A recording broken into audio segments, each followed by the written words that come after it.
Good morning, my fellow boogies and boogettes. Today I would like to welcome you to another beautiful episode of Will It Boogie, a series I've started in which I pick a given musical inspiration and remix it into my own beat. In many of my short form videos, I'll use the Wii Shop theme song as background music, and anytime I make one of these videos, I end up getting the theme song stuck in my head for way longer than I'd like to admit. All of the themes from the Wii are strangely catchy and always will get so stuck in your head because of how well written they actually are. So let's hop on over to Ableton so that we can remind ourselves what the actual chord progression associated with the Wii Shop theme is, and really think about how we're gonna start breaking this down. 3, 2, 1, go! Alright, we made it to old Abletown here. Let me give you guys a quick listen and make sure we're actually on the same page about what the Wii Shop theme is, because it's a beautiful track. Let's give that a gander.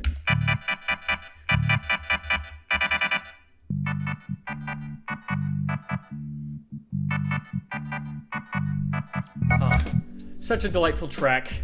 Can't help but not boogie to it. I have some drums picked out. Oh, let's actually turn the drums on. What do we say?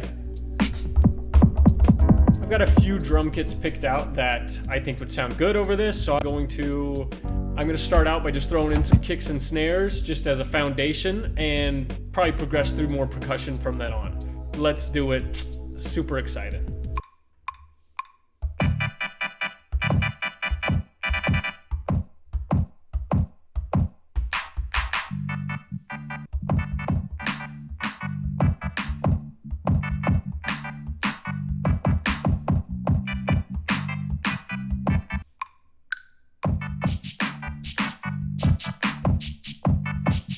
While other me keeps cooking up on this spicy beat, I would like to interject for story time. Now, can we talk about how unifying the Wii was as a gaming console? There's always been a generational blood feud between both Xbox and PlayStation users. However, despite the contention and loyalty to whichever of these consoles you may or may not have purchased, just about any given family still had a Wii in their household. The Wii was the perfect example of a family-friendly console that had titles for most any type of player within a given household.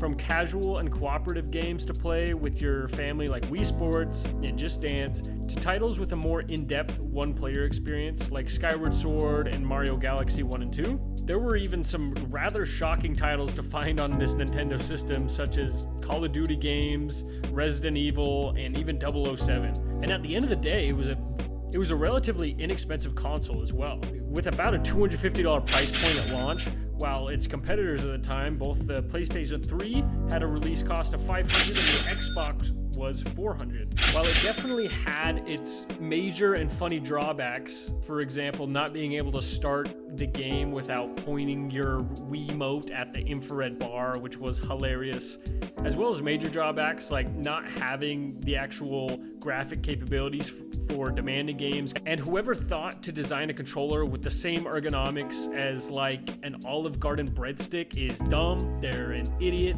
Though, despite any issues, I have a lot of great memories on this console, and I don't feel as though the Wii gets the praise it deserves. Even now, I find the Wii to be the best console for playing casual party games. And it introduced so many features we now know and love, like all the motion controls on the Nintendo Switch. Alright, that's enough ranting and glazing the Wii for now. Other me has been hacking away at this beat for some time. Let's get back to the cook-up and see what we got. We have added a few more layers. Let's give it a listen. What do you say?